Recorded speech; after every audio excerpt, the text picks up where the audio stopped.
We finally have our first Hydro Claymore, and she's free as a reward from the event. And about Lauma? Yeah, let's talk about why she's so overhyped.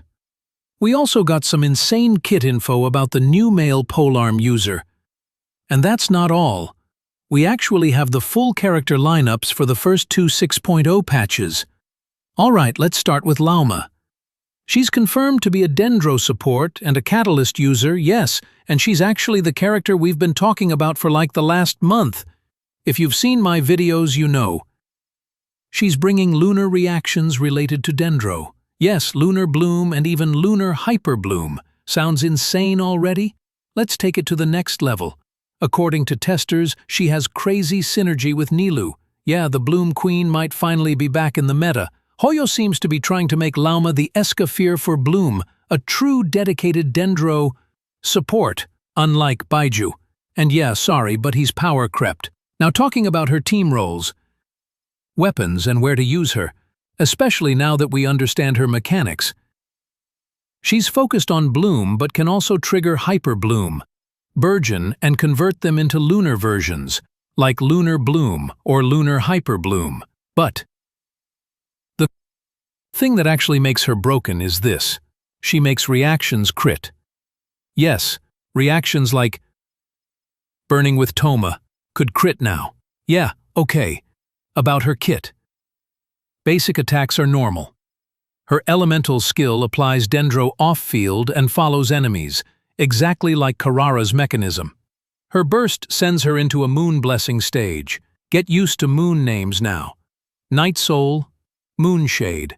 Hoyo's going full lunar with no Nod-krai. In this stage, when a party member triggers a lunar bloom. Reaction, she gains stacks.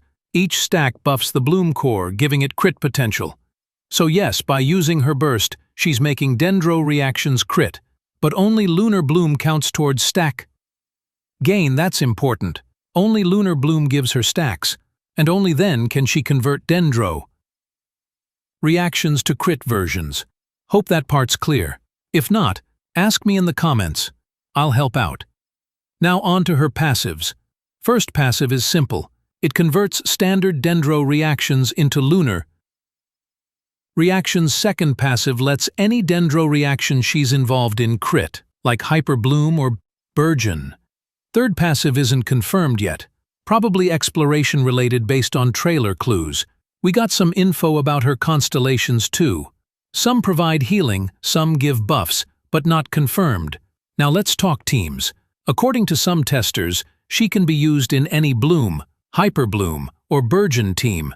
She's looking like a direct replacement for Nahida in most of these teams, or even run Nahida as a sub-DPS alongside. Her current strongest teams will definitely be with other lunar reaction characters like ineffa and the male polearm Electro DPS. We get to him in a second. So, like, male DPS plus Farina plus ineffa plus Lauma. Or you can run Hydro DPS like Nuvlet plus ineffa plus Laruma. Or even Electro DPS like Raiden or Chlorant. I'll do a full Laruma team breakdown in another dedicated video. There's just too much to cover in one. But yeah, basically any character who can trigger Bloom is fair game with her. Got a team idea? Drop it in the comments, I'd love to try it.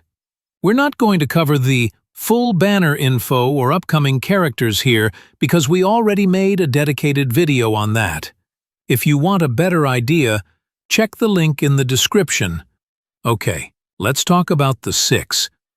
Phase 1 and Phase 2 characters now. So about Laruma's banner, she's probably coming in 6. Phase 1. But listen, don't lock in your primos just yet. From my 5 years of Genshin experience, this kind of unit is gonna get nerfed hard. 6.0 characters won't release this broken, especially with how business works. Dendro is already cracked with EM scaling, and if you throw crit reactions on top, the multipliers go off the charts. So yeah, expect big nerfs before final release. Now let's talk about the 6, Phase 2 character. A male Electro Polearm user. mainly an electro-charged DPS, designed to synergize with ineffa, kind of like what they did with Keenish and Emily in Fontaine. Don't lock your crit nerf for him just yet either. We're still in beta, and Keenish was playable even without Emily, so don't poll assuming the future meta, wait and see. We did get some crumbs about him. His main damage comes from elemental skill, and after using it, he also enters a moon blessing stage. He gains buffs and electro damage, pretty standard so far. Once we get more solid info, I'll do a full dedicated video on his kit too, so make sure you're supped. But now, the one I'm honestly most excited about. More than the 5-star, a 4-star Hydro Claymore user. Finally, that Stygian Onslaught skin is going to get used. I know the maker of ineffa is confirmed to be a Hydro Support. Her full kit isn't out yet, but some sources say she'll be a buffer for Nod-krai units, giving buffs that only apply to them.